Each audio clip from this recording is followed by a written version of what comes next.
ম্যাটলাইফ stadium ঘেঁষা new জার্সির Morocco অধ্যুষিত এলাকাগুলোতে বসেছিল ফুটবল প্রেমীদের মিলন মেলা। টিকিটের দাম আকাশচুম্বী হওয়ায় প্রবাসী মরক্কানদের উদ্যোগে বড় পর্দায় যৌথভাবে খেলা দেখার বিশেষ আয়োজন করা হয়। ম্যাচ জুড়ে ছিল টান টান উত্তেজনা। কাগজে কলমে ফেভারিট ব্রাজিলের চেনা সাম্বা আক্রমণকে যখনই মরক্কোর ডিফেন্ড আটকে দিয়েছে, তখনই উল্লাসে ফেটে পড়েছে বড় পর্দার সামনে থাকা হাজারো সমর্থক। শেষ পর্যন্ত ম্যাচ ড্র হতেই শুরু হয় বাঁধ ভাঙ্গা উদযাপন।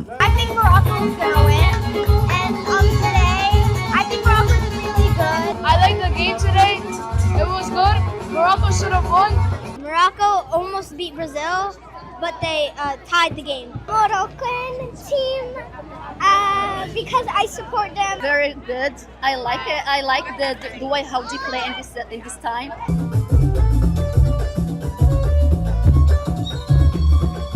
ম্যাচ শেষের রেফারি বাঁশির ফু দেওয়ার সাথে সাথে নিউ জার্সির রাস্তায় নেমে আসে মানুষের ঢল।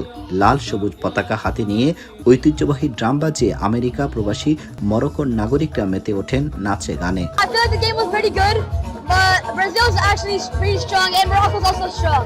The game is like so hard, but like we win like draw 1-1. Brazil, Morocco is not easy game, you know. It was an equal game. Brazil is a great team. We were happy to tie with them. Morocco শিবিরে যখন উৎসবের আমেজ, ঠিক তখনই সম্পূর্ণ বিপরীত চিত্র ব্রাজিলের সমর্থকদের মাঝে। পুরো ম্যাচে চেনা ছন্দ আর নিখুঁত ফিনিশিং এর অভাবে 3 পয়েন্ট না পাওয়ার হতাশা স্পষ্ট ছিল সেলেসাও ভক্তদের চোখে মুখে। ব্রাজিল সাপোর্টার আমার ভালো লাগে নাই, একটুও ভালো লাগে নাই। মনে হচ্ছিলাম সেকেন্ড হাফে আরো বেশি অ্যাটাক দিবে, আরো ভালো অ্যাটাক দিবে, but they couldn't. It's a very difficult group, so let's hope the best for Brazil and for Morocco as well.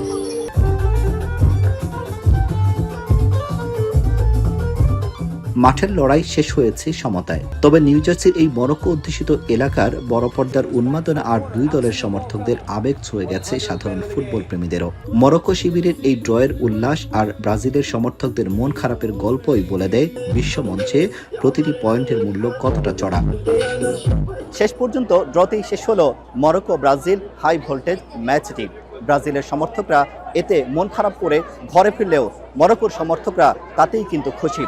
এজন্য ড্র উদযাপন করছেন তারা নেচে গেয়ে। আব্দুল আহাদ, এখন যুক্তরাষ্ট্র।